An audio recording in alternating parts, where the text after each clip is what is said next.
रागरोष माझ्यावर आहे, तो माझ्यावर काढा, पण माझ्यामुळे तुम्ही नागरिकांना त्रास होईल असं काही वागू. प्रभाग क्रमांक 10 मध्ये तुम्हाला कुठली समस्या सगळ्यात जास्त जाणवते? प्रभागामध्ये कामगारांची संख्या जास्त असल्यामुळे काय होतं माहिती का, प्रभागाला ही जी मंडळी आहे ही कामगार क्षेत्रात असल्यामुळे त्यांना काय काय दैनंदिन काय गोष्टीची गरज असते हे तिन्ही शिकवणती ड्युटीला जातात. यांना काय होतं, इथं रस्ते चांगले हवे आहे, त्यांना ड्युटी जाताना लाईट पाहिजे असते, ड्रेनेजचा विषय असतो, त्यानंतर सुरक्षितेचा प्रश्न असतो. आता आपण ड्युटीवर नाईटला निघालो त्यावेळेस तिथं साधारण ते वातावरण आपल्याला कुठली भीती नको. मग त्या सोडवण्यासाठी तुम्ही आतापर्यंत म्हणजे कोणते उपक्रम राबवले? मी ह्या समस्या सोडवण्यासाठी माझ्याकडे सत्ता नाही, परंतु मी ह्या दोन्ही मंडळाच्या माध्यमातून आणि सर्व नागरिकांच्या मतदारांच्या माध्यमातून मी जिथं जिथं काही प्रॉब्लेम तयार झाले असतील, जिथं जिथं काही समस्या असतील त्या 100% सोडवण्यासाठी मी महापालिकेचे अधिकारी असतील,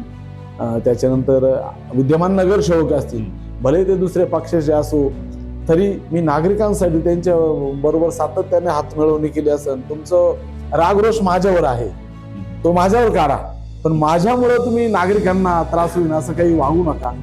सगळे शेवटी मतदार हा सर्वांचा असतो, परंतु हे सगळं करत असताना समोरच्यांनी सुद्धा आता 1-2 घटक सोडले तर सगळ्यांनी मला सहकार्यच केलेलं आहे.